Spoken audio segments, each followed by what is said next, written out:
Hare Krishna, Hari Bol everybody. Welcome to our, which day? Ninth day of our Vraja-mandala Parikrama. So the days are really moving along quickly.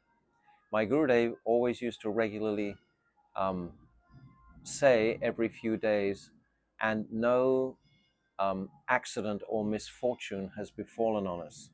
He would always, because he was guiding, 2,000 or 3,000 pilgrims around, and many of them Westerners, perhaps almost 1,500, 2,000 Westerners who'd never been to India before.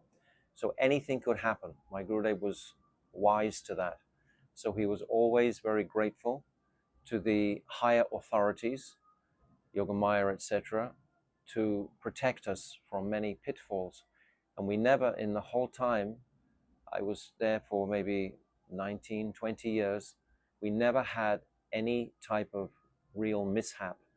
So my Gurudev would always express his gratitude for that. So today we have a very brief parikrama. We're just going to walk out of Gopinath Bhavan. If we're facing the Jamuna, we'll go south, which is to the right. To the left is to Delhi, north.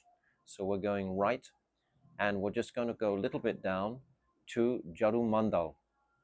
And we'll discuss something there. And then we'll turn around and come back a little bit, a few hundred yards, to Shringar-vat. And we'll discuss there.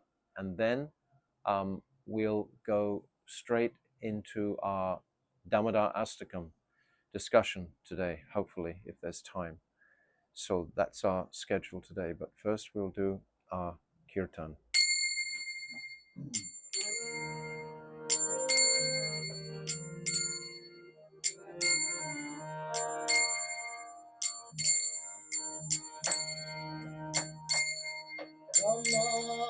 Om Vishnu Padaya Radhikaya Priyatmane Shri Bhakti Vedanta Narayaniti Namine Nama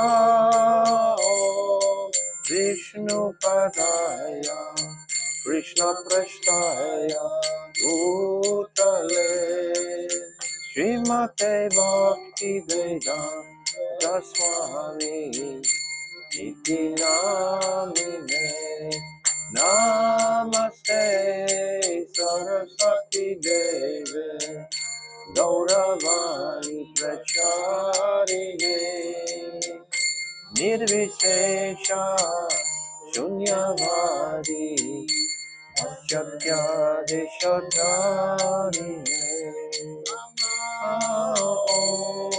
Vishnu Padaya Gaura Prasthaya Bhutale Shri Bhakti Pragyana Keshariti Namine Nama Vishnu Padaya Krishna Prasthaya Bhutale Srimate Bhakti Siddhanta Saraswati Iti Namine Jaya Shri Krishna Chaitanya Prabhu Nityananda Shri Advaita Gadadhara Srivastadi Gaura Bhaktavinda Hare Krishna Krishna Krishna Hare Hare Hare Rama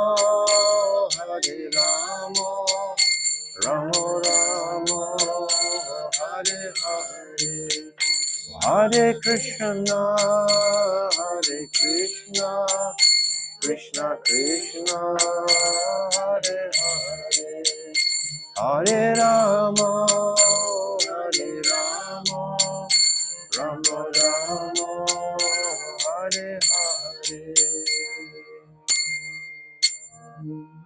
Vrindavandite Triloka Shokaharini Prasannavakra Pankade Nikunja Bhuvilasini Rajendra Vanu Nandini Rajendra Shuru Sangate Kadakarisya Siyama Kripakataksha Bhajana Kavikshavallari Vitana Mandapasite Pravalapal Pallava Pravanurandrikovane Varavaya Prabhuta Sampadalaya Kadakarisya Siyama Kripakataksha Bhajana Vraja-mandala Prasanga Bandura Bhuva Savibrama Sasambrama Nikanta Bana Patane Nirantara Vashikrita Pratiti Nandanandane Tadakarisya Siyama Kripakataksha Bhajana Madhati Yogane Pramodamana Ranjite Jite Chala Vilasa Pandite Ananya Danya Kunjara Jakarama Keli Govite Tadakari Yashiyama Kripakataksha Bhajana Shalava Bhava Kira Kira Hara Bhushite Rahuta Sata Kumba Kumba Kumba Kumba Susami Prashasya Andasya Natan Savya Saudare Tadakarisya Siyama Kripakataksha Bhajana Valavalari Gatorlate Latara Lasya Lolani Lalochana Valokane Lalala Milan Manuka Mohan Mohanashrite Tadakarisya Siyama Kripakataksha Bhajanam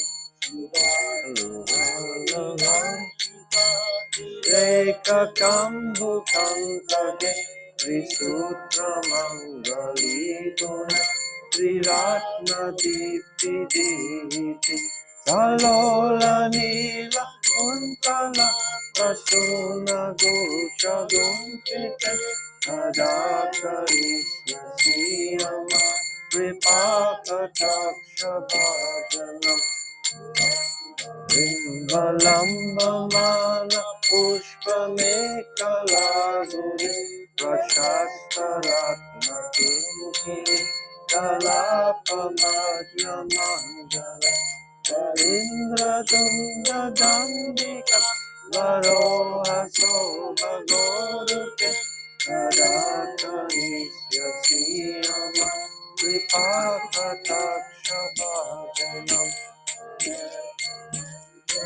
Adamanjulu Parana Vastava Samacharani Amsava Sunikanati Gaurava Vilola Hema Vallari Vidam Vicharu Chandrama Kadakarisya Siyama Kripakataksha Bhajanam Vishnu Lokanamba Padma Jarchite Imagrija Oloma Javarare Apara Siddhi Divya Sada Kadakarisya Siyama Kripakataksha Bhajanam Ishwari Kriyeshwari Saveda Mataneshwari Triveda Bharateshwari Ramanatashwaneshwari Rameshwari Rameshwari Damodarashtakam Rajeshwari Rajarike Shiradike Namaste Iti Mamadbhutam Stava Nishamya Balu Nandini Karotu Sankatam Jana Kripa Kataksha Bhajana Vetsataiva Sanchita Trirupa Karmanasana Bhavettata Brajendra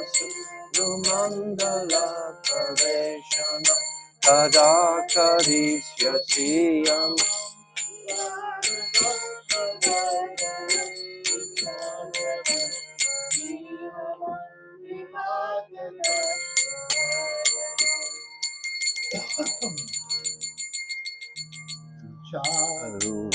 Jhadu-mandala Sukarnaratna Kundala Sucharchitanga Chandala Namami Nandarandala Sudirga Netra Pankaja Shikishikanda Murgaja Ananga Koti Mohana Namami Nandanandana Satanda Danta Pandita Salamburanga Chitana Nanda Nandana Nure Nurandita Yakula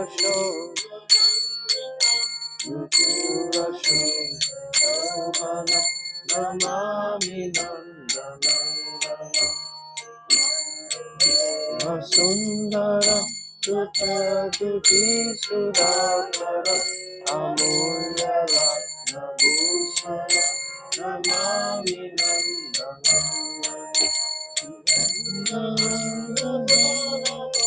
Namo Virajitostuva Murashirasaranshana Namami Nandana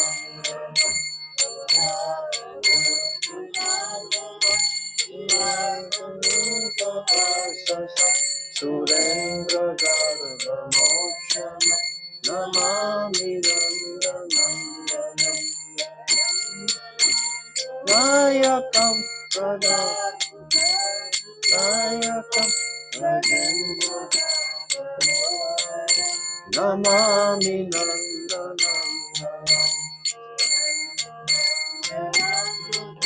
Adevya Shranayangita Aredvava Hinduskara Lavettaram Viyugnata Namami Danandana Namami Nandanandana Namami Nandanandana Namami Nandanandana Namami Nandanandana Namami Nandanandana Hare Krishna Krishna Krishna Hare Rama Hare Rama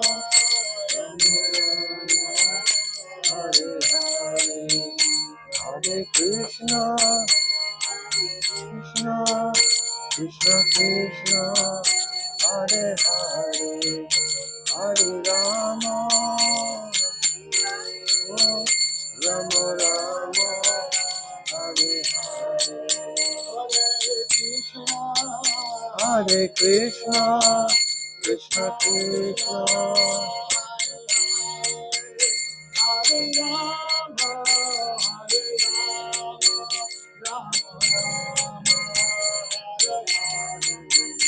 Hare Krishna Krishna Krishna Hare Hare Hare Rama Rama Rama Hare Hare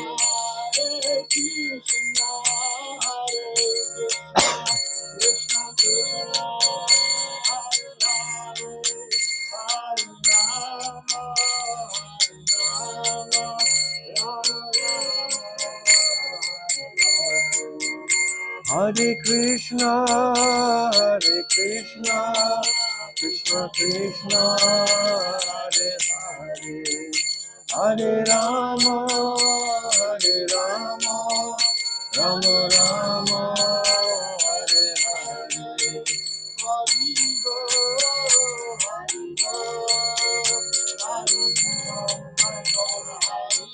Nitai Gora Hari Bol, Hari Bol, Hari Bol, Hari Bol. Jaya Guru Deva, Jaya Guru Deva, Jaya Guru Deva, Jaya Guru Deva. Oh Jaya Guru Deva, Jaya Guru Deva, Guru Deva, Jaya Guru. Jaya Jaya Prabhupada,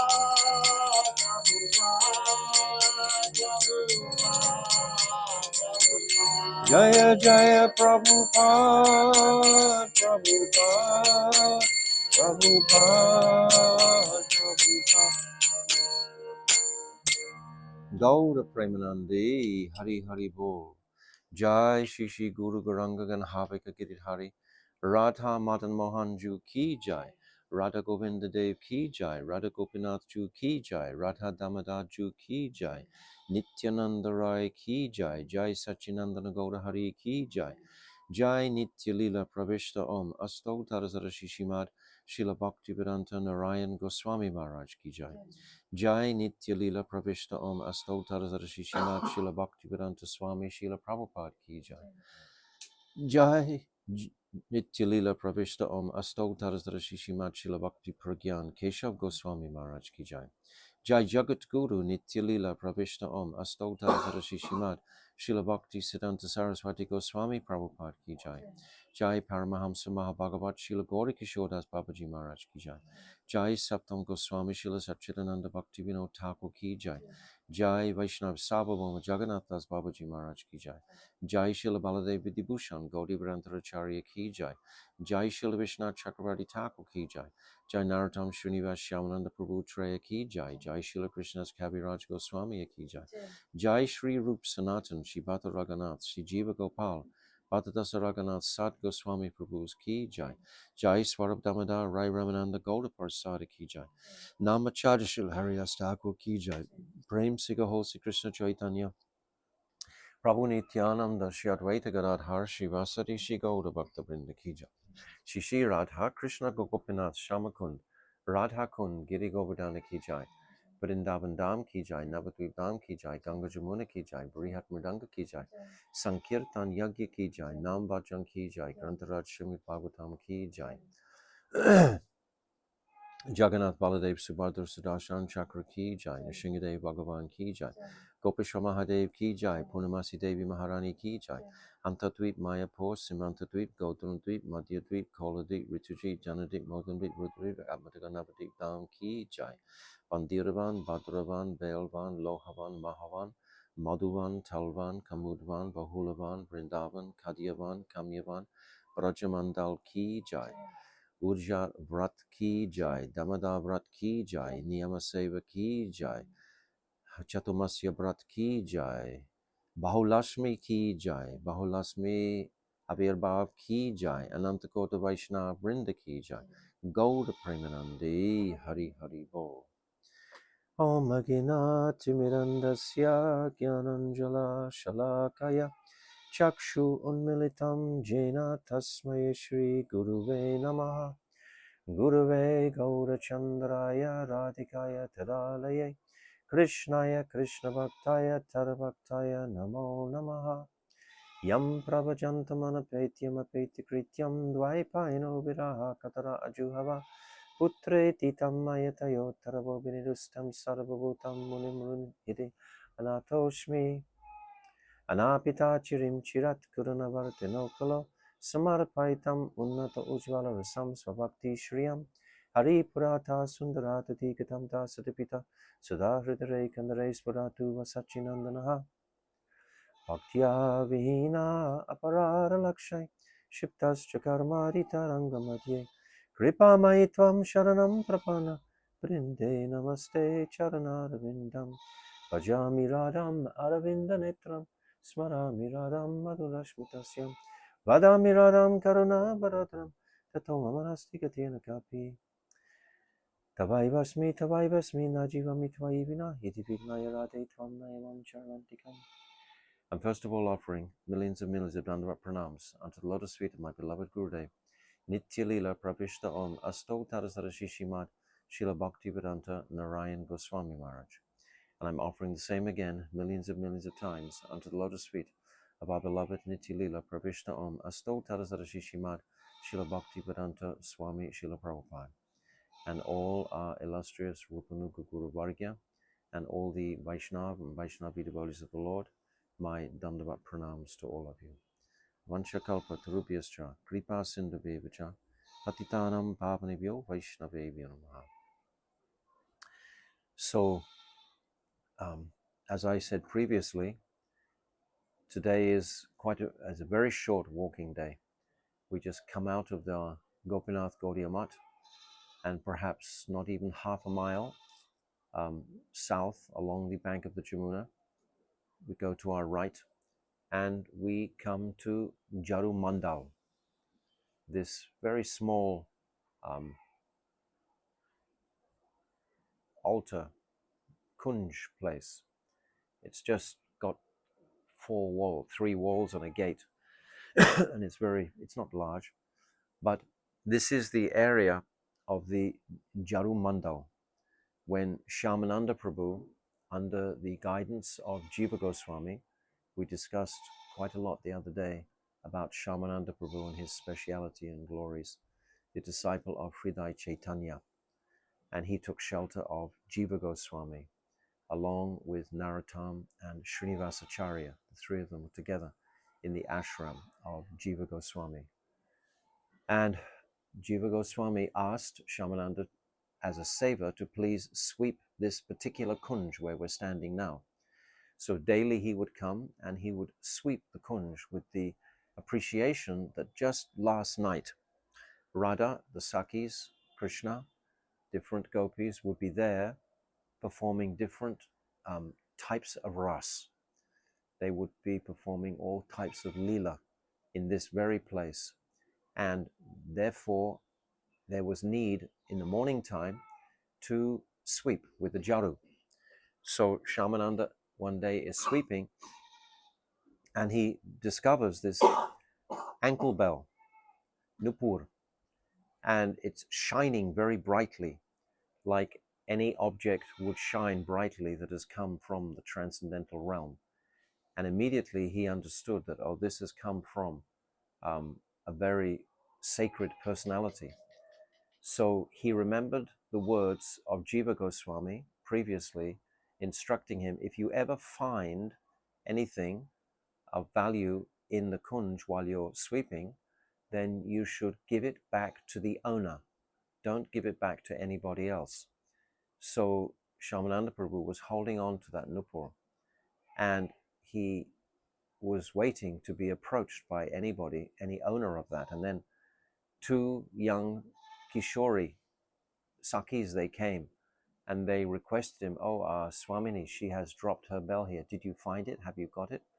And Shyamananda Prabhu said, yes, I have found that nupur, but I will only give it back to the owner of the nupur. So, but they said, no, how can she come here? We are her Sakis. You should give to us and we will give back to her. He said, no, she has to come herself. So the next day, Swamini, Sri Radha herself comes, and Shyamananda Prabhu, he just sees this very bright effulgence of Sri Radhika, and he gives her that nupur. And Radhika, at that time, she places it, touches it on his forehead, and it makes the most beautiful tilak impression that the Shyamananda followers all have this type of tilak today. It's a different tilak, it looks very beautiful, but it's not the same as our Gaudiya tilak that we're wearing. So then we know the story that Hridaya Chaitanya, his guru in Navadvip, discovered that he was wearing different tilak. Already he'd been given a different name from Krishnadas that Hridaya Chaitanya had given him. Now he had different tilak, so he was very angry. and very disturbed and came across from Navadvip just to see and chastise his disciple.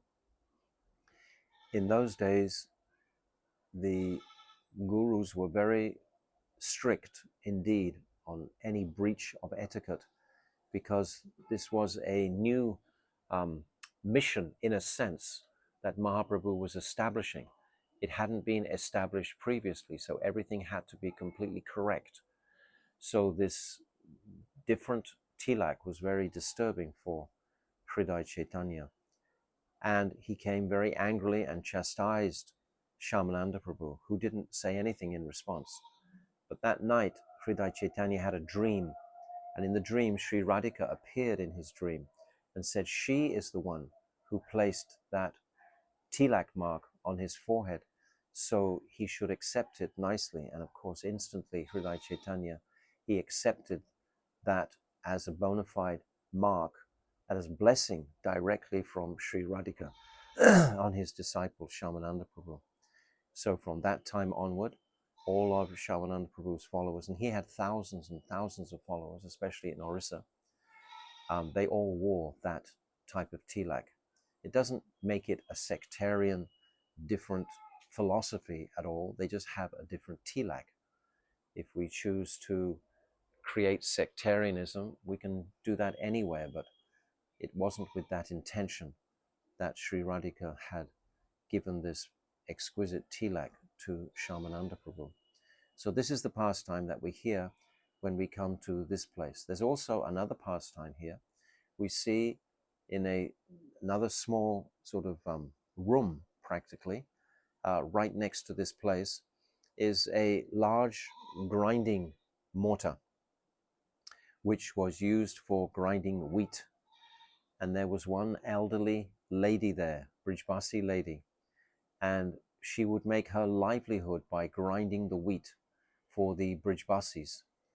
And she would rise very early in the morning, 3:30, 4 o'clock in the morning, and begin her grinding of the wheat to make the sales to the Brijbasis. But this grinding wheel would make a noise, grrr, grrr, grrr. It was sort of very rumbling, could be considered irritable sound early in the morning. And one day, as she was grinding, she was singing. She had a very, very beautiful voice, and she was singing the names of Krishna. Govinda Damo Radharmadeti, Govinda Damo Dharmadeti, singing this beautiful bhajan in the early morning. And all of a sudden, the grinding, had her eyes closed and she was grinding. Suddenly the wheel stopped. And then she noticed this beautiful blackish footprint. Foot was standing, holding the wheel. And she looked up and saw this beautiful young Brijabasi boy. And the Brijabasi boy was saying, "Oh my, this sound is disturbing my sleep. This sound is very loud every day, this grrr, grrr, grrr. Please don't do this sound at this time. Actually, I have placed my footprint here now, and you will see in the early morning light, there'll be an impression of my foot mark there. And you can tell this pastime to all the local people, and they will all come and give you so much pranami. You won't have to grind this wheat anymore for your livelihood." And he smiled very sweetly at that older lady, and then he just disappeared. And that older lady, because of her deep, deep devotion, this was able to happen to her. And then in the early morning light, when the light comes, then she sees the impression of this beautiful footprint with the barley corn, thunderbolt, umbrella, elephant goat, etc., there right on the grinding mortar. So she's completely ecstatic, and she calls her friends, the neighbors, and they all see. And then everyone is lining up to come and have darshan of this beautiful charana pahari, this beautiful footprint of Krishna that is placed on this grinding wheel. So we hear this pastime when we come to this place. Very sweet, simple. There are so many pastimes. There was one personality called Narayan-bhatta Goswami. He lived in Uchagan, and he wrote a parikrama book with 60,000 different pastimes of Krishna in Vrindavan. And we were telling our Gurudev about this, and our Gurudev, of course, had read that book.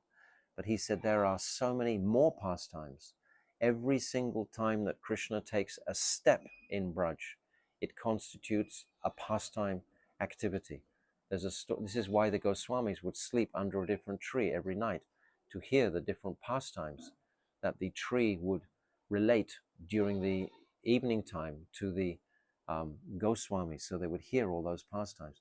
So this is amongst all the different beautiful pastimes of Krishna in Vrindavan. So now we're going to turn around and head back towards Gopinath Bhavan, but a few hundred yards before we get back, we're going to take a left, and we're going to come through a very small gully, and we'll come into Shringar-vat. And where we're situated right now is just behind Radha Damodar temple. We came to Radha Damodar the other day from Sevakunj, and I was mentioning at that time that we're not going to go to our regular visit to Srngaravata. We're going to go on another day. So that visit is today. So this Shringar-vat is very pivotal in the connection of all the pastime places right here in this Sevakunj. In Sevakunj and Imli Tal, we hear all the beautiful pastimes of the Ras Leela, etc. But this particular place, Shringar-vat, is the exact spot where Krishna decorates and pacifies Sri Radhika's man. Sri Radhika went into a very high state of man when she perceived that the gopis, the dancing with Krishna in the Ras-mandal, were feeling themselves so Bhagavati, so completely fortunate. They were feeling that they were the most fortunate ladies in existence in the universe. And some pride developed with that. And Sri Radhika was also realizing simultaneously, as I've explained a couple of times before, that the different groups of gopis, the Swapaksh, Vipaksh, Surit, and Tatashta, they had to be aligned together. All the gopis had to come together to get the most excellence out of the Ras Leela. So Radhika was aware of the differences between the gopis' moods, etc. So she decides to, and then she's of course witnessing that Krishna is dancing between every single gopi. Each gopi thinks that there's two Krishnas dancing here, and Krishna is dancing between two gopis.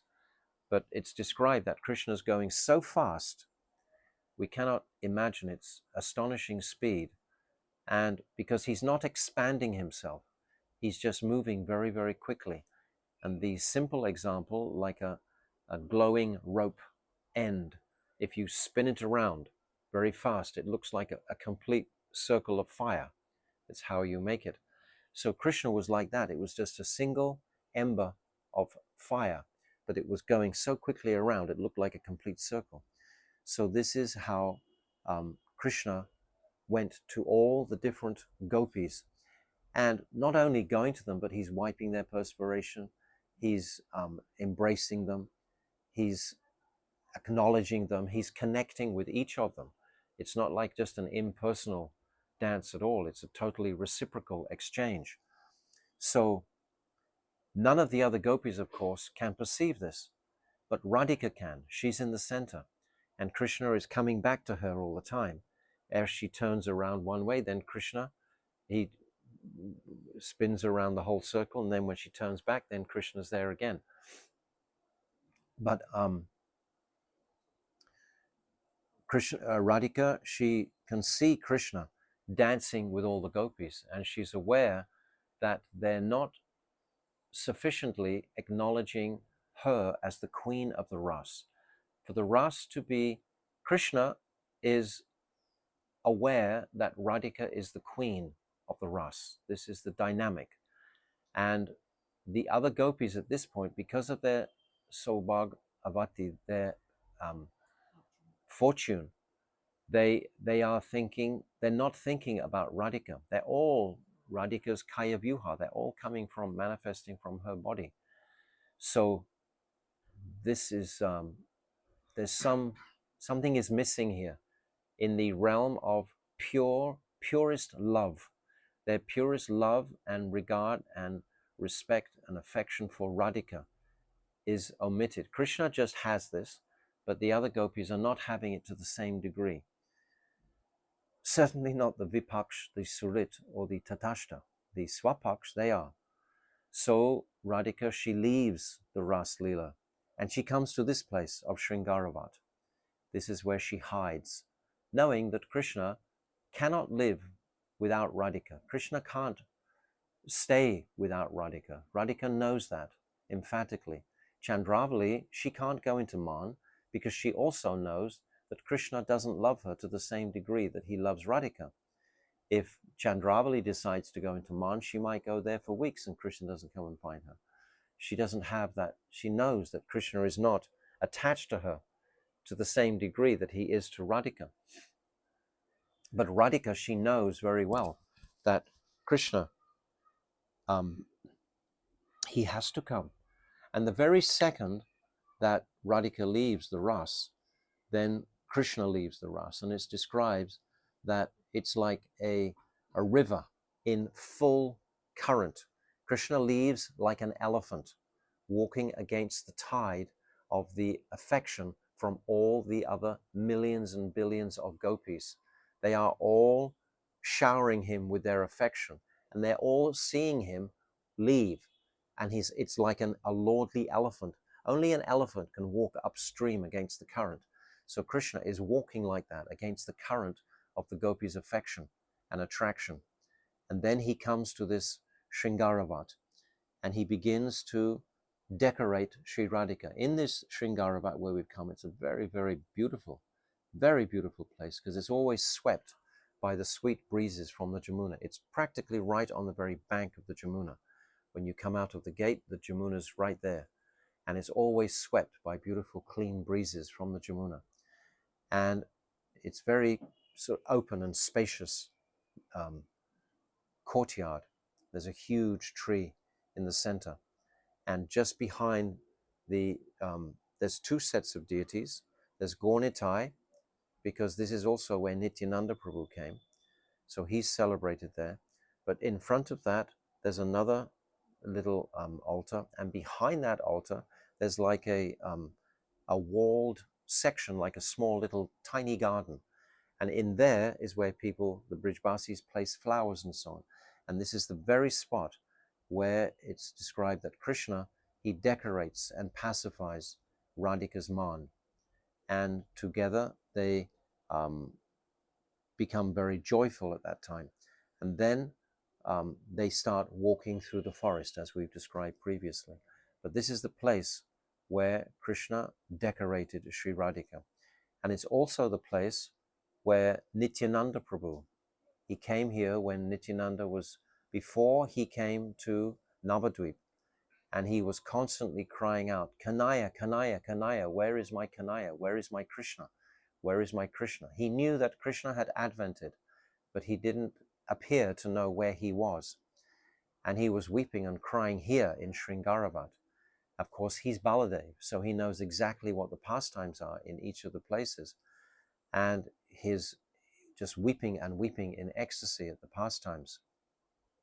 And at that time, right here in Srngaravata, it's described there was an aerial voice proclaiming that your Kanaya, he's already taken his birth. He's in Navadvip now. Now he's concluding his scholar pastimes. Now he's met Ishwara Puripad. Now he's become devotionally inclined. Now you should go to Navadvip Dham and be with your Kanaya. So this time, Nityananda immediately, and there's a huge tree there we call the Nityananda Vat. It's a very large tree we sit under, and it's slightly hollowed inside, but it's at least 500 years old because it's the same body of the same tree that was there when Nityananda Prabhu was there. So Nityananda Prabhu would just sit in this beautiful compound, and we go today and we hear so many pastimes about the Ras Leela. But I've already explained 2 or 3 times about the pastime, and we're going to explain it again about the pastime, so I won't go into any further details. But in one principle, when Radha and Krishna are walking through the forest and Krishna invites her to come to a flower bed or to keep on walking, they can hear the gopis searching for the divine couple. They've already found their footprints. And the Svapaksh gopis, they know they're not searching for Krishna, they're searching for their Swamini. They know it was Radhika.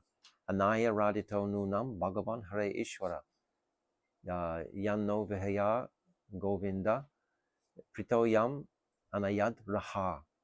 That who is this person that Krishna has taken away to a secret place? All the Swapaksh gopis, they can recognize Radhika's footprints, but the Vipaksh, they don't recognize her footprints. So all the gopis are converging on Radha and Krishna where they are. Krishna knows absolutely that if the gopis suddenly find us here together now, it's not going to be the greatest flavor.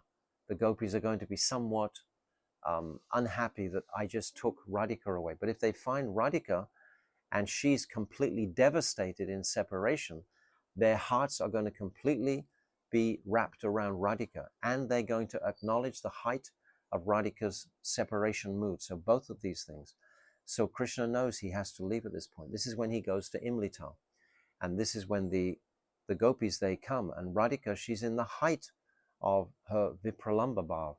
And she's calling out, Hey Nata Ramana Prishta, Kwasi Kwasi Mahapuja, Dasyaste Kripyame, Sake Darshaya Sanidim. That, Hey Nata Ramana Prishta, oh my dearest beloved, Hey Nata Ramana Prishta, Kwasi Kwasi, where are you, Mahabhuja, oh mighty armed one.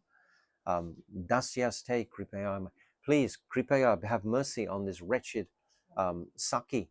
I am so bereft of your company. And she's rolling on the ground in such abject separation mood. And when all the gopis come, millions of them, they're coming and they're witnessing the height of Radhika's separation mood. And they're appreciating, they were also feeling the extremity of separation for the last few hours, searching for Krishna, practically ready to give up their bodies. But when they see the separation that Radhika is experiencing, then they consider their own separation was nothing compared to Radhika. And then Radhika is acknowledged by even the Vipaksh. At this time, Chandravali comes forward, embraces Radhika. Oh, be calm, be calm. Krishna will come soon. And she embraces Radhika. So Chandravali embraces Radhika at this time. So all the gopis come. So Radhika has become, this is Krishna's, it's just a remarkable arrangement that only Krishna could make, that Radhika would be established and the whole pastimes would flourish after this, because Krishna is sitting in Imlital. This is when he goes golden color. So this is Srngaravata, just prior to that. So now that's the end of our Parikrama today.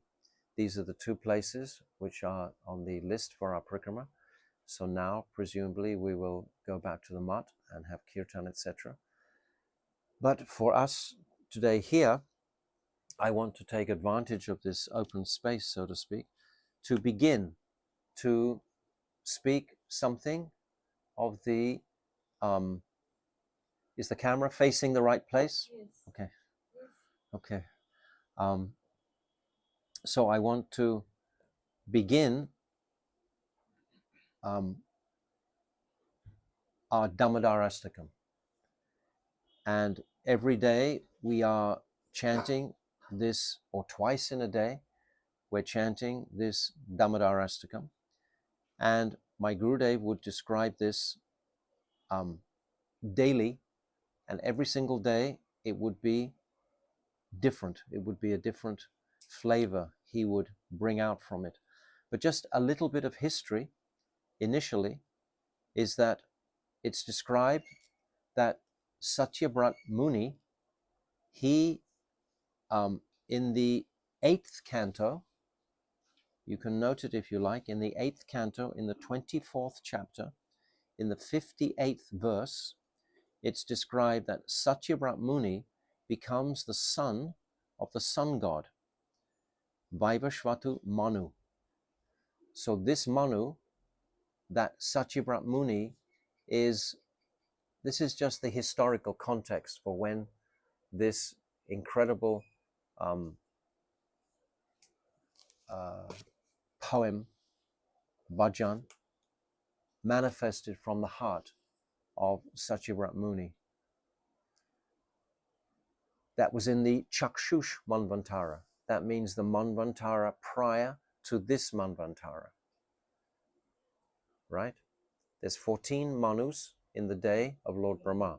We are now in the Vaivashvatu Manu, but in the Chakshush Manu, prior, Satyabrat Muni manifested, or this prayer manifested in the heart of Satyabrat Muni. And it actually is much longer, but this is as much as we have.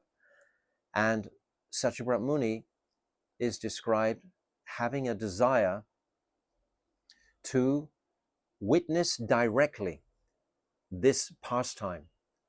So it's quite remarkable. He takes his next birth, Satyabrat Muni, as the son of Vivishvan, the sun god. At the end of that Chakshush Manu, he becomes the son of Vivishvan, the sun god. And then Vivishvan, he selects his son to become the next Manu. This is Vaivashvatu Manu. So Vaivashvatu Manu, he is the Manu today. It's the Vaivashvatu Manu that is there today. So this Vaivashvatu Manu, he is the same as Satyabrat ultimately. And this personality, he's going to have the darshan directly of this Dambanda Lila, which is really extraordinary and to be appreciated. So that's the context, if we can grab that and see. It's quite simple. And there's some individuals who don't agree with this, but my Gurudev, he has written this in this Going Beyond Vaikuntha. And I'm going to read so that the devotees can all hear this. So this is on page 63 of the Going Beyond Vaikuntha. So we can read it for authenticity ourselves. The Meena incarnation. Meena means the Matsya avatar, fish incarnation. Saved Satyabrat Muni, who had at that time offered a prayer known as the Damodarashtakam. Right? We know that Matsya, he saved Satyabrat Muni. Taking so many things with him, he stayed in the ocean for a long time, and the Vedas and scriptures were kept in his heart. Again, the dissolution was finished, and again in the 4 directions creation took place. So he's talking about the Meena incarnations, but he's saying it very clearly how this Satyabrat Muni, this is Satyabrat Muni with Matsya avatar, and it's the same Satyabrat Muni that is writing or giving us this Damodarashtakam. So this is my understanding of this. And it's saying here, again, so there is not just one minor incarnation, but many. In Vaikuntha also there are different chambers suitable for their particular devotees. And Satyabrat Muni's worshipable Lord is this particular minor incarnation. So that's a description from Going Beyond Vaikuntha, which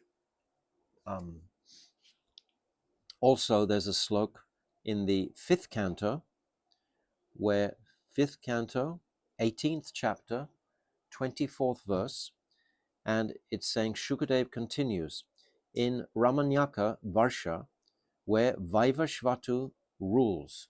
This is Vaivashvatu Manu. This is his seat in Ramyaka Varsha.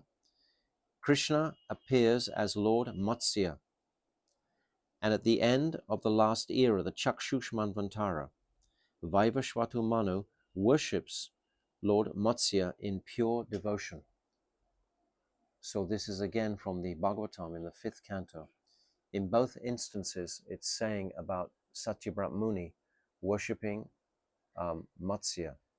So we can conclude, although there are differences of opinions, some proclaim that this is not sufficient evidence to support that the same Satyabrat Muni is actually, but it's an interesting point that if it's the same one, then he takes his next birth as the Manu in this Vaivashvatu Manu reign, and he witnesses directly this Dambanda Lila, because this Astakam is so much overflowing with such a potent prem, and it's so sweet for the devotees to move through daily the different verses.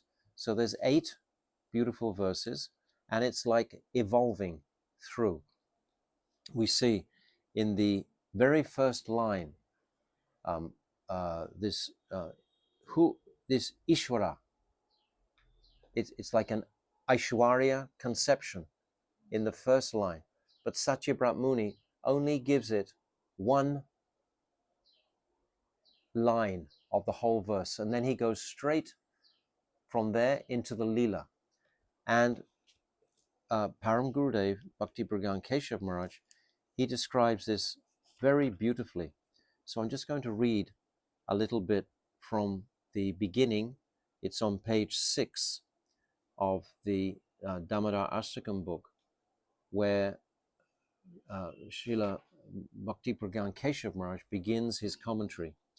He says, with the intention of making his prayer, Sri Satyabrat Muni first offers his devoted obeisances to Bhagavan Sri Krishna with the word Namami, which invokes auspiciousness. This Namam Ishwaram, this Namami, invoking auspiciousness. He offers his obeisances by extolling Sri Krishna's supremacy through descriptions pertaining to the speciality of his tattva. So now this first line is like an indication of the tattvic platform that Satyabrat Muni is going to begin his description of the beautiful Leela. But the Leela has to sit on a platform. So just in a single line, he's creating the platform for this Leela to rest on. We sometimes describe that the Leela is like the rider and the horse is like the tattva. The rider is sitting on the horse. So there's some platform, there's a basis, a substance. If there's no basis for the Leela, if there's no tattva, then it'll just become very high and the sadhak will become not grounded, so to speak, or disorientated. He won't capture the deepest aspect of the sweetness of the Leela if the tattva is not secure. So this is a very beautiful appreciation that Srila Bhakti Pragyan Keshav Maharaj gives us right at the very beginning. And he's saying this Namami, which invokes auspiciousness. He offers his obeisances by extolling Sri Krishna's supremacy through descriptions pertaining to the speciality of his tattva, his form, his pastimes, and his qualities. Thus, Sri Satyabrat Muni declares the unique supremacy manifested by Sri Krishna in Gokul to be the very essence of entirety of Godhead.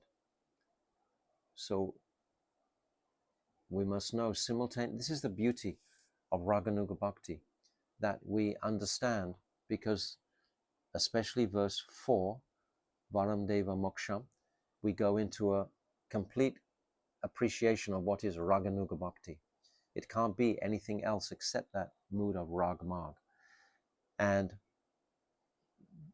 But to understand who is that supreme personality of Godhead without an absolute clear conception of who is Krishna, then nothing is going to be supported in the deepest realms of our consciousnesses that utter faith in the supreme personality has to be there initially. So thus Satyabrat Muni declares the unique supremacy manifested by Sri Krishna in Gokul to be the very essence and entirety of Godhead. It is vital to offer respects to one's worshipful deity before beginning any task. Also, by this gesture, Sri Satyabrat Muni exhibits his special feeling of dasya bhakti, devotion to Sri Bhagavan in the mood of a servant. For this reason, he begins his prayer by offering his obeisances to the Supreme Lord. And then he continues.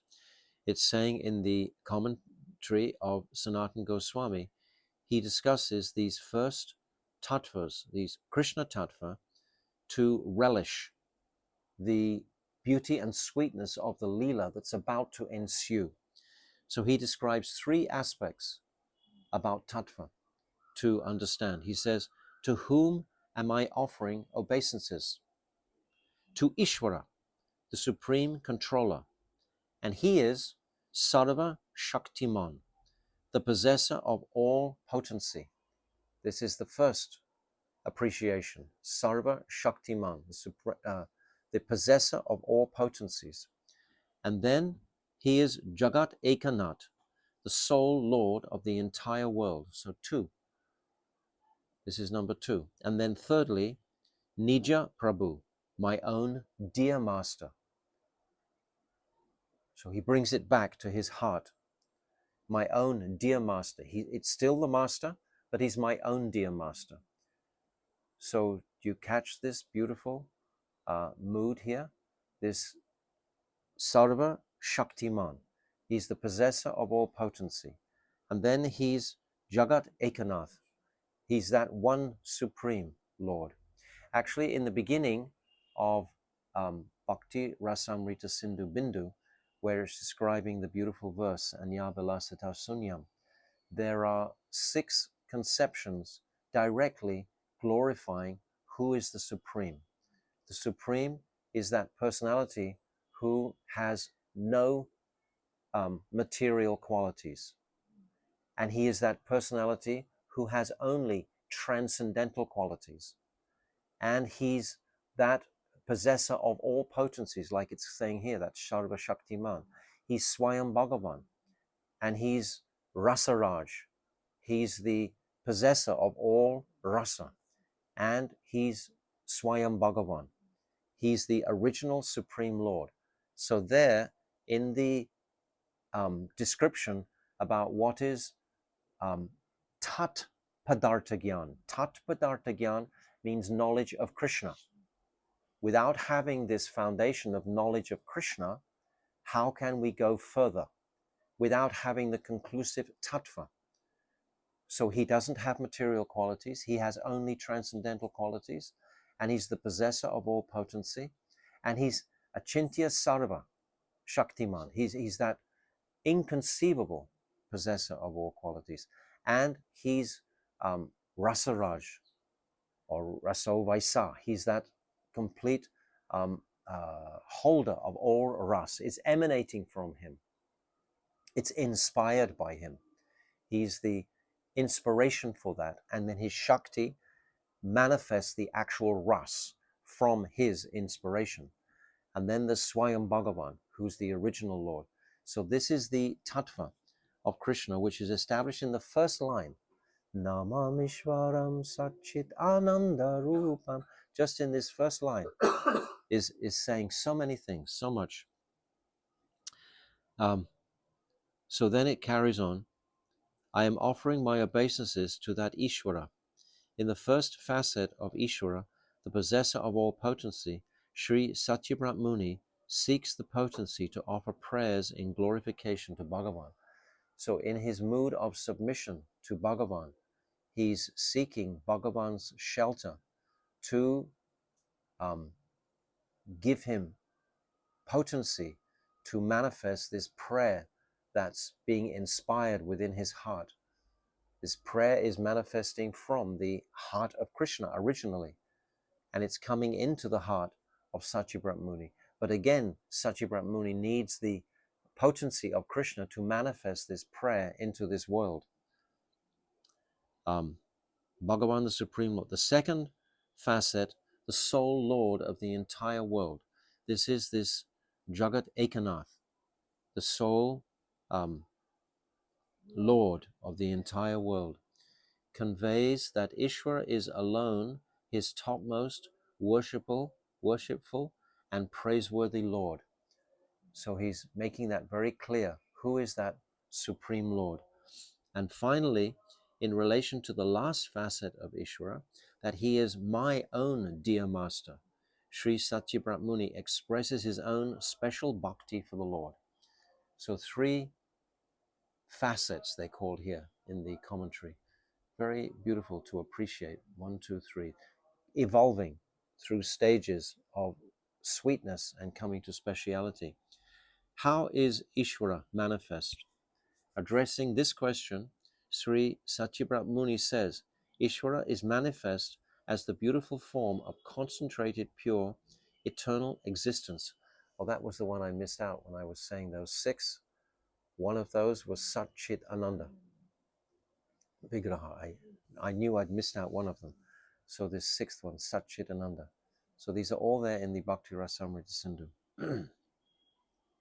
Thus, the sage has explained the unrivaled supremacy of Sri Krishna, the object of his prayers, by narrating the special, profound, fundamental truths underlying his identity.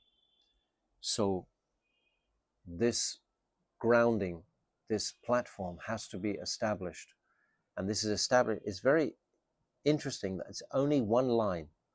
Satyabrat Muni, this indicates the enthusiasm and utkanta, this eagerness that Satyabrat Muni has to just enter the Leela straight away. He doesn't linger. I mean, we can linger in the tattva for 20 lifetimes, discussing Bhagavad Gita, discussing all the precepts about the glories of the Lord, etc. It's called Vaidhi Bhakti. And we can sit there for so many lifetimes within Vaidhi Bhakti. But Satyabrat Muni wants to quickly come to the sweetness and speciality. Then he quickly wants to talk about Krishna in the Leela, who is being bound by Mother Yashoda and is running away from her and is going to be captured by her. So it's a very active Leela, and it's a very vivid visual Leela that is taking place. So it's as if this Leela is coming on the screen of his consciousness. He's already established just in one line the absolute authenticity of the Supreme Lord. But we as bhaktas, we have to go deeply into this tattva and appreciate it properly, so we're on firm footing to go forward into the Leela and not to be carried away with any just a spontaneous attraction without the tattva. We call it sahajya mood, where there's no proper respect or reverence for the Supreme Lord, where it's become overly familiar. Sometimes you might meet devotees who are like talking too familiarly about confidential topics. This is somewhat uncomfortable. For us, we're very fortunate because we have Sachinandan Gaurahari. And whenever we just bring him and his conceptions into the appreciation of the Leelas, immediately it balances out. Because Mahaprabhu was such, in his external behavior, a strict sannyasi. And we can't deviate from that mood. Whenever you're thinking about Mahaprabhu, it's got to be a mood of supportive strength towards appreciating who is Krishna and who is Radha and what is the nature of this ras marg that or rag marg that he's describing. You understand? It needs to be meditated on. Now we come to the second aspect here by Srila Bhakti Pragyan Keshwar. Now the commentator discusses Sri Bhagavan's beautiful form. This is the first thing he's going to describe, is his beautiful form. Sri Satyabrat Muni shows the exceptional supremacy of Sri Krishna by describing the unique beauty of his form. he describes how his earrings are swinging, lasat kundalam, because of his running away from his mother.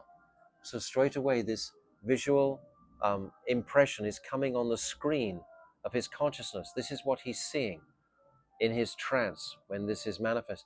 Actually, my Gurudev described that these verses are not written all in a single sequence. They're written, there's time in between each verse. It's a singular meditation, but then we get them, all the 8 verses together. But actually they're separate meditations. We can break them into that. We can see them collectively or separately, just like the chapters of Srimad Bhagavatam. We can take a single chapter, any chapter from the Bhagavatam. Bhaktivedanta Swami Prabhupada has described that on every single page of the Bhagavatam is Krishna's footprint. And my Gurudev has described that every letter of the Bhagavatam represents Sri Radha. So we can take a single chapter of the Bhagavatam, we can take a single verse of the Bhagavatam and unpack it for a long time, discussing all the intricacies of it. Similarly, with this Damodarashtakam, this is from the 9th chapter of the 10th canto. This is where it's described. This is how Vyasadeva has described this Damodarashtakam in the 9th chapter of the 10th canto. Because he is running away from his mother, Sri Yashoda, out of fear, or else because it is his nature to always make transcendental childish mischief due to increasing restlessness. Krishna is never steady in the sense that he's like a Shanta Bhakta. A Shanta Bhakta might be very steady, but actually this is not the nature of Rag. Marg is always restless. It's always moving. Radhika's eyes are always described as very restless. Krishna's movements are restless. But it's fascinating to appreciate right off the bat, immediately, how Krishna could be fearful of his mother. We've just, the previous line, described extensively. If we had more and more time, if we had weeks to discuss this one verse, we could go more into the details. But Krishna is Aham Sarvasya Prabhavo Matahar Sarvam Pravartante. He's the controller and manifester of all these spiritual and material worlds. And yet he's afraid of his mother with a whipping stick. He's afraid of that. Why? How can that be real? Queen Kunti, in the 1st canto, in chapter 8, she's bewildered by this, because for Queen Kunti, Krishna is always that Supreme Personality of Godhead. They are Dwarkavasis. And always Krishna is held in the greatest esteem and honor as the Supreme Personality of Godhead. So how can he be fearful of Mother Yashoda? How is it? Is he just play acting? But he can't be play acting because he's weeping piteously. He's weeping as he's running out of fear.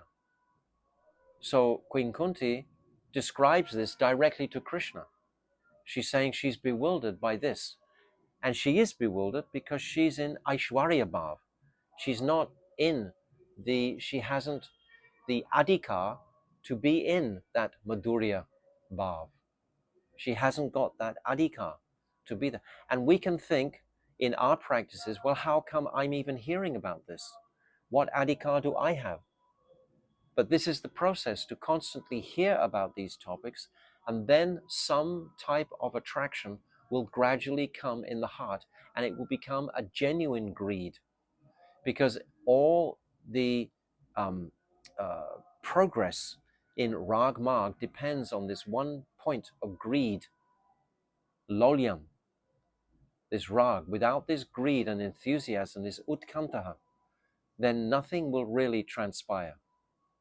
It's all, there's going to be no waves without this greed. Krishna bhakti rasabhavitamati kriyatam tatalabhate tatra lolyam apimulyam ekalam janma koti sukritiya nalabhyate.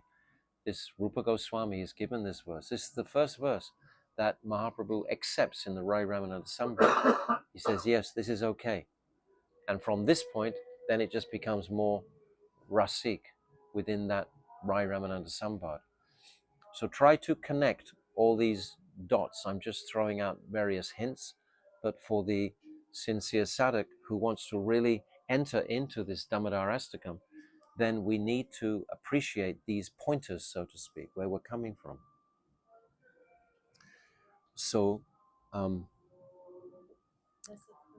in this way, the sage describes the speciality of the extraordinary splendor of Sri Krishna's wonderful face. So this is wonderful face. He has restless eyes, fearful, and fearful of what? Fearful of Mother Yashoda, taking us straight into the Leela. We've come from the Tattva directly into the Leela. There's no bridge, there's no secondary, it's coming straight into the Leela. Yet another meaning of Lasat Kundalam is these two Makara-shaped earrings have achieved the celebrated fortune of kissing Sri Krishna's cheeks and are therefore the most exalted of all his ornaments. These beautiful earrings, they're kissing his cheeks regularly. So these are his most beautiful ornaments. Consequently, simply by mentioning Sri Krishna's earrings, the special fortune of all other ornaments adorning his various limbs is implied. So that's interesting. Not just the earrings, but we're understanding Krishna has other ornaments. He has a little string belt, a black belt, and some little bells are hanging around his waist. He's practically naked, but he has some ornamentation, some jewelry. For this reason, Sri Satyabrant Muni is indicating, I am offering obeisances to that personality whose bodily luster beautifies his earrings. In other words, Sri Krishna's limbs even beautify their own ornaments. For this reason, the gopis have said, Trailokya Shobhagam Idam Cha Niriktya Rupam Yad Go Dvija Druma Mriga Pulakyan Nanya Abiran. I just want to go back and... So this verse that we're singing, Lasat Kundalam, Gokula Brajamanam, I should have perhaps read the translation for the whole verse initially, but I'll read it now. So, I offer obeisances unto Sri Krishna. This is the first verse that I'm going through. This is just to refresh us what the translation of the meaning is. I offer obeisances unto Sri Krishna, the possessor of all potencies. So basically that's the Aishwarya aspect that we've discussed, whose beautiful form is the entirety of concentrated existence, knowledge, and bliss. This form is called Dhir Lalit. This is the name. Krishna has 4 characteristics. There's Dhir Lalit, Dhira Lalit, and Dhira Shantaha, and Dhir Lalit Krishna. These 4 characteristics of Krishna are described. And this Dhir Lalit is his joking, restless form that he performs. It's the characteristic of that person who's engaging with the gopis, this Dhir Lalit Krishna. On his cheeks, Makara-shaped earrings are swinging playfully. His infinite brilliance shines forth from his most splendid residence, the transcendental abode, Sri Gokul. He is afraid of Mother Yashoda because he smashed the earthen pot of yogurt. When he saw her coming, he leapt down from the grinding mortar and ran away. Nevertheless, Mother Yashoda ultimately caught hold of him from behind, for she ran more swiftly than he did. So that's the translation for the first verse that we're going through a little bit now and just beginning to unpack a little bit. So the verse that I've just read,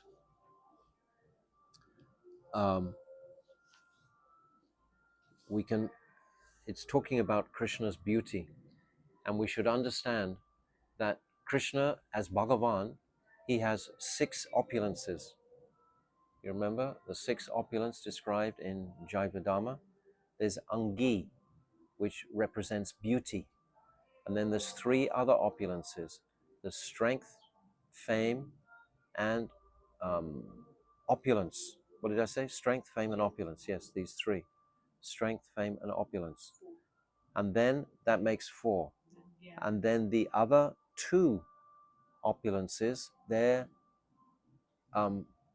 impersonal opulences, actually. That is Gyan and Vairagya. And these are described as the effulgence of fame. They're not direct qualities. Knowledge and renunciation is not a direct quality. It's a negative attribute. These are attributes, not qualities. Whereas beauty, strength, fame, and opulence, they're all direct. You've got to have a person who's beautiful. You've got to have someone who is strong, an object that's strong. You've got to have somebody who's famous. You've got to have somebody who's opulent. But you don't have to have someone who's knowledgeable. You can find knowledge in a library. Knowledge can be impersonal. Actually, these last two qualities, this enunciation and knowledge, they make up the atmosphere of the Brahmajyoti. These are the attributes within the Brahmajyoti, the impersonal effulgence of Krishna, is Gyan and Vairagya. So Krishna's first quality is beauty, and this is what's being expressed in this first verse. Krishna is Lavanamrita. Lavanamrita means the origin of all beauty in existence. Nothing can be more beautiful than Krishna. This Lavanamrita, this is the meaning of this word, the origin of all beauty. So the gopis, they're expressing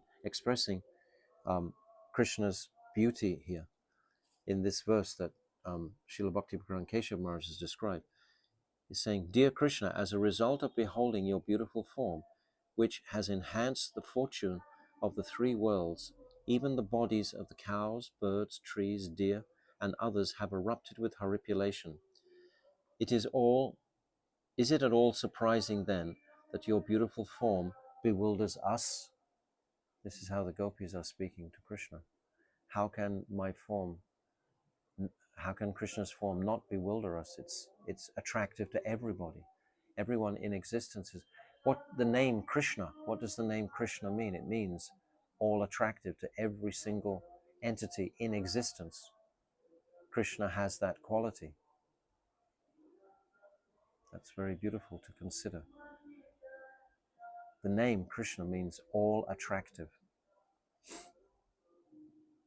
Also, while Sri Uddhav was describing Sri Krishna's beautiful form to Vidura, he said, "Vishampyanam swasyacha sobhagyade bhargarde parampadam bhushananganam."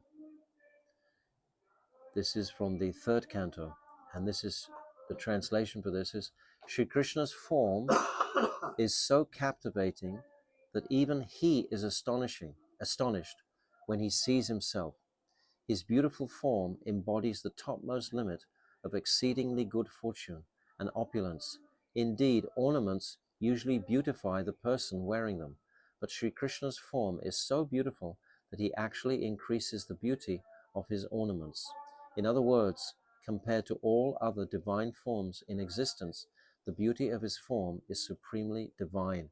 And we know the beautiful pastime that Srila Krishnadas Kaviraj describes in Nandagaon, when Krishna, he's stealing butter in a darkened place, and it's brightened by his jewels on his chest, and he's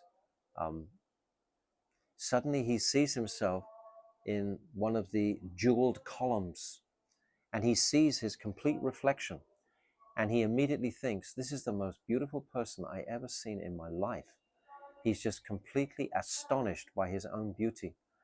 And he has some stolen makhan in his hand, and he wants to offer it to this boy. And this boy is offering me makhan back. Krishna's heart is broken. Oh, this person is not only beautiful, but he wants to offer me a gift. And he's becoming so enamored with his own beauty. And meanwhile, the elderly gopis are standing behind, and they're witnessing this, and they start to chuckle a little bit. And then Krishna, he looks around, and somehow then he realizes, this is just my reflection. And he becomes very shy and feels very, caught out, so to speak, in front of the gopis, not realizing that it is a reflection. But this is how Krishna spontaneously feels about his own attractive form. What to speak of anybody else? Yesterday, I think it was, or the day before, we talked about uh, Krishna on Srngaravata, wanting to manifest his moon-like smile to the residents of Swagaloka, the ladies there. Krishna knows he's got the most radiant moonlight smile in existence. So it's very wonderful to appreciate this. This is not a prideful thing that the materialist would be concerned with. This is something very, very beautiful. Krishna acknowledges, of course, his own supreme beauty. And the gopis are certainly recipients of that. So those are two aspects that we've just touched on in this fourth verse. I'll just touch on a third aspect that Srila Bhakti Bhagwan Keshav Maharaj talks about. He talks about association in this third point he's going to make about the first verse. We haven't even really moved into the Leela at all. We can move into the Leela. Tomorrow, I think, is the Avirbhav of Srila Bhakti Rakshak, Pujapad Bhakti Rakshak Sridhar Maharaj. So I'll read something about him, but for about half an hour or so. But we'll still have time to come back into our Damodarashtakam tomorrow as well. That's my plan, is to speak more about this again tomorrow. But just one more point here. Next, Sri Satyabrat Muni shows the extraordinary excellence of Sri Krishna by describing his special associates present with him in Gokul. He says, Gokule Brajamanam. How splendid it is when Sri Krishna is in Gokul, Gokule, the home of the Gopas, the Gopis, the cows, the calves, and others. In this place, which is particularly befitting, he manifests the exceptional supremacy, Vraja-mandanam, of his pastimes, which he has never manifested anywhere else, in any of the pastimes performed by his previous incarnations. He's never remotely manifested the splendor of this beauty that he's manifesting in this Krishna Leela. And he certainly begins it with this Dambanda Leela pastime.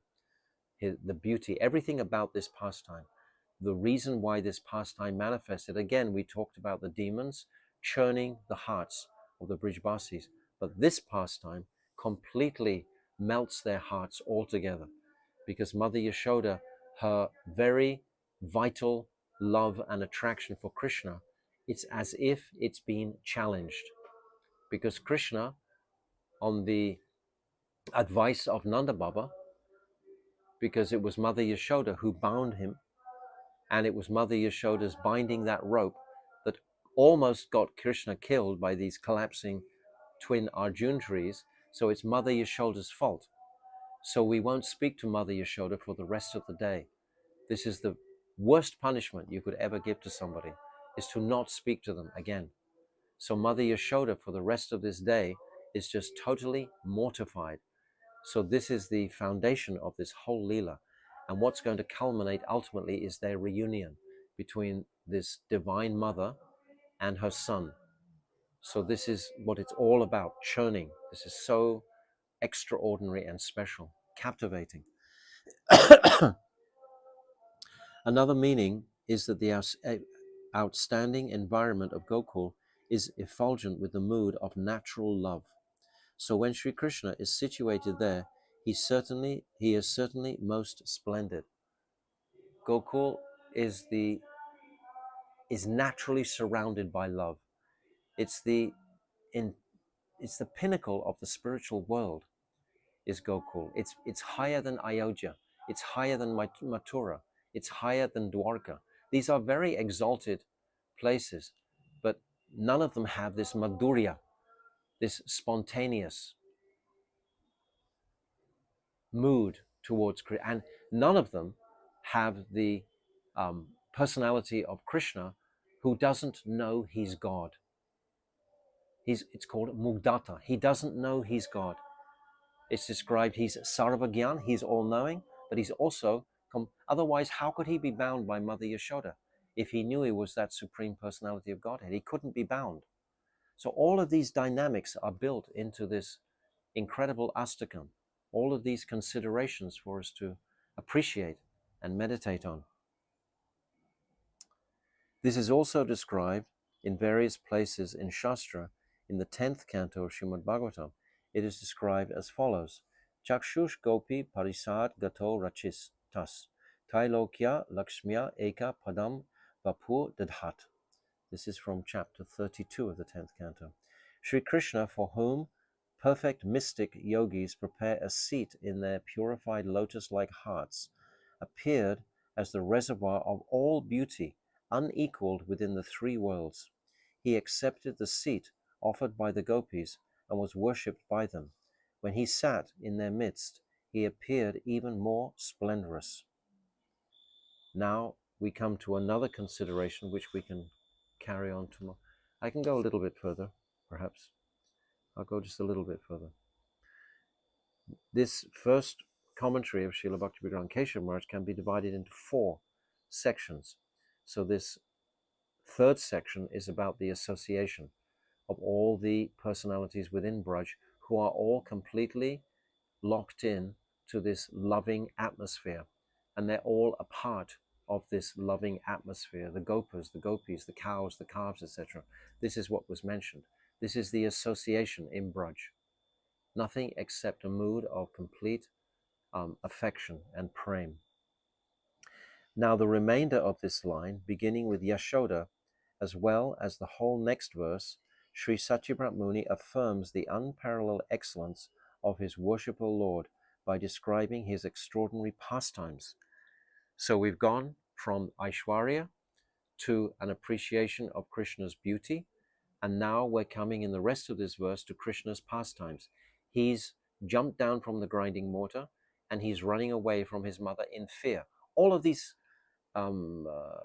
adjectives or these ideas are described in one pastime. It's one lila, jumping down, his fearful nature, Mother Yashoda chasing him. What has he done? What sort of mischief has he performed, etc.?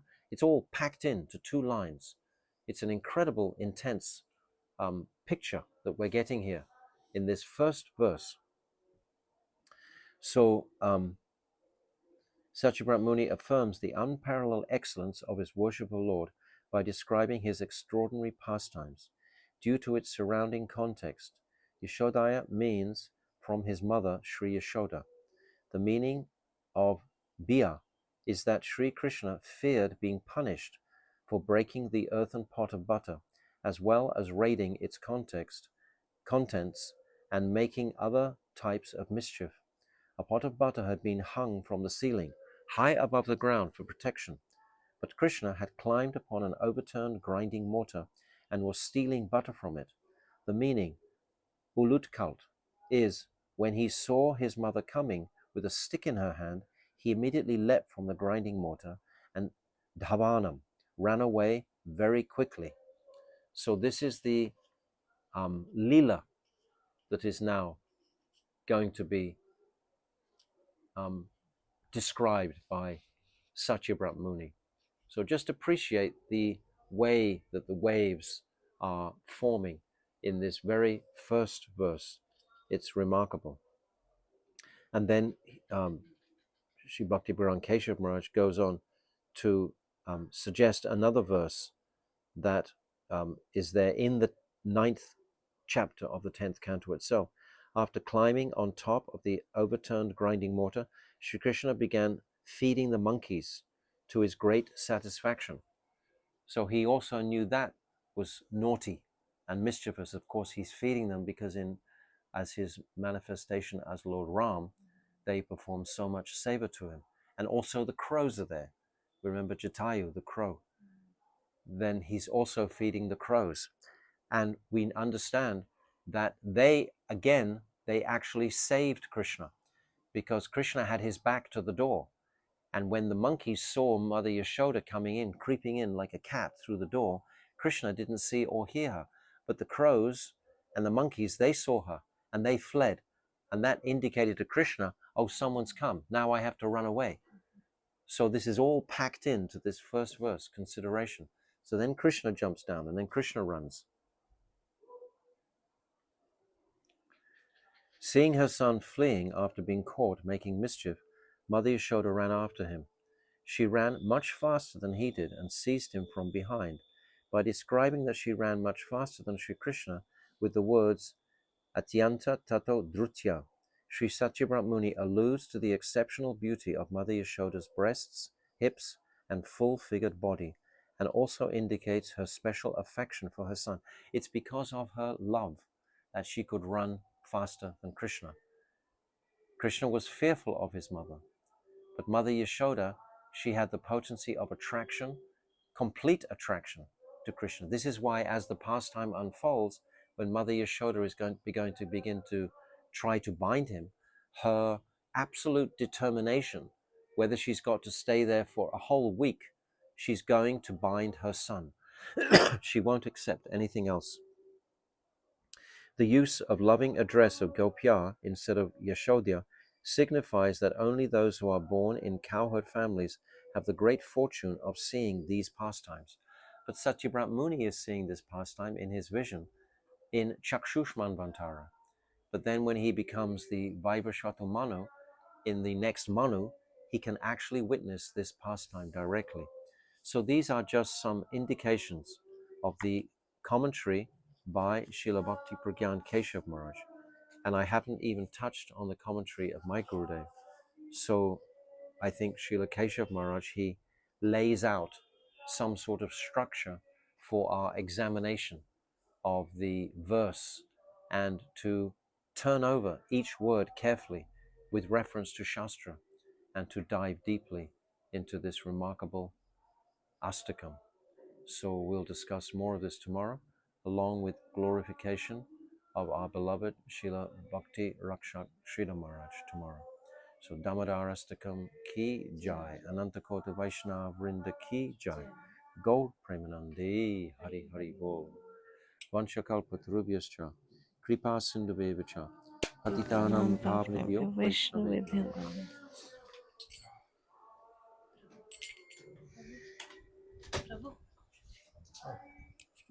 Working.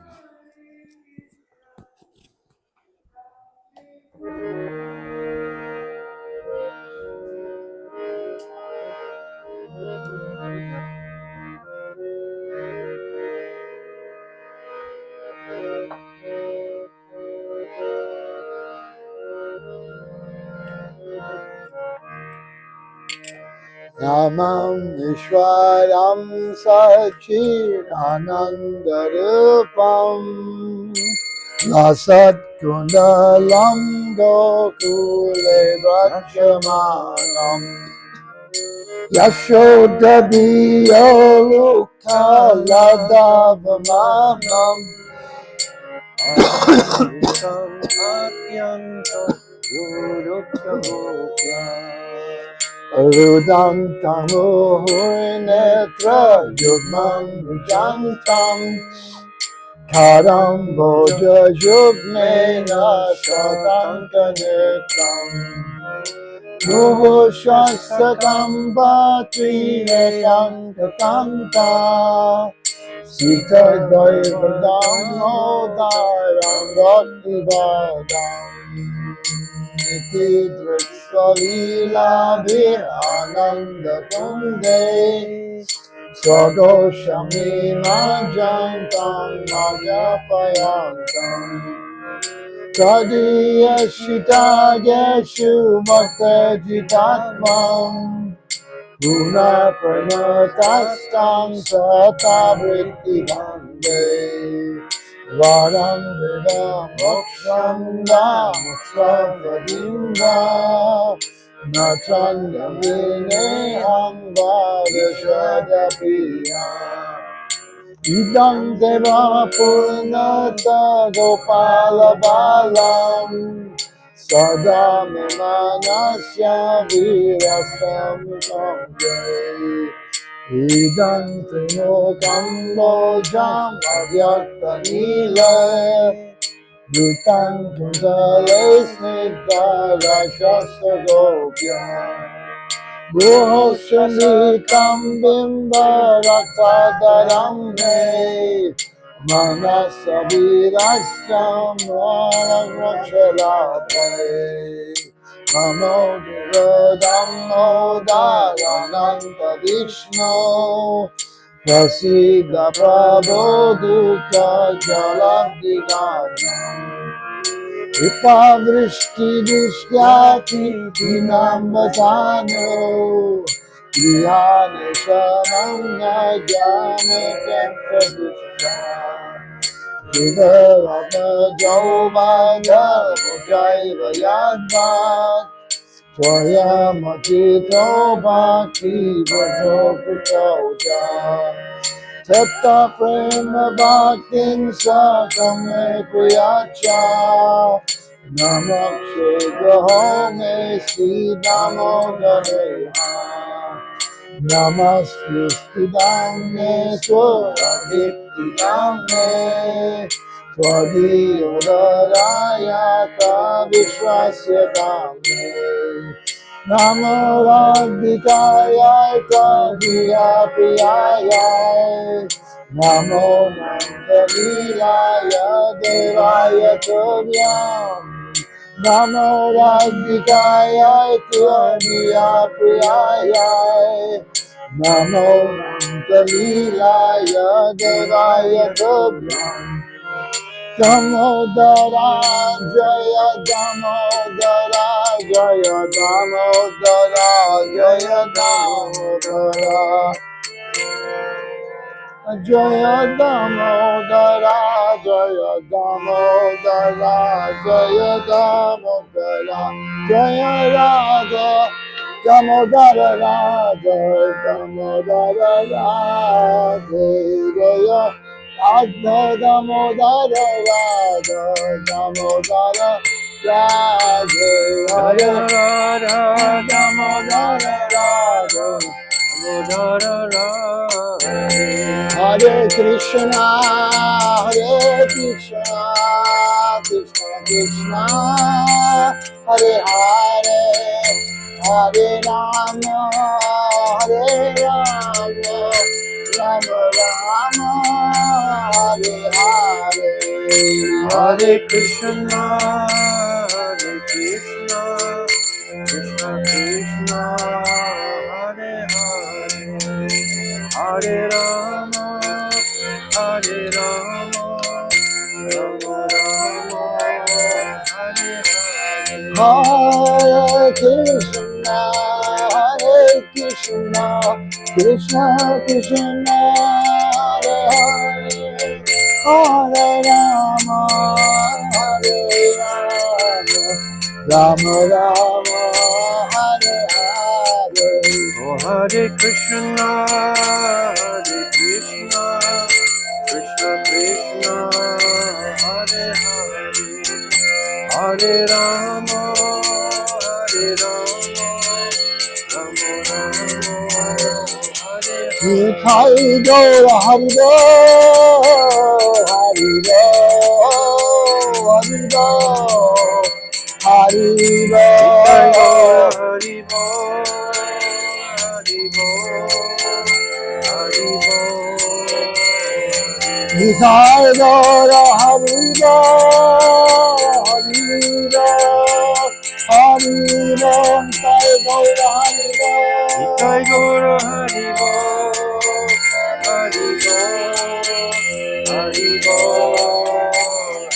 Jaya Gurudeva, Jaya Gurudeva, Gurudeva, Jaya Gurudeva, Jaya Gurudeva, Jaya Gurudeva, Gurudeva, Jaya Gurudeva. Jaya Jaya Prabhupada, Prabhupada, Prabhupada, Prabhupada. Jaya Jaya Prabhupada, Prabhupada, Prabhupada, Prabhupada. Gaura Premanandi, Hari Hari Bol.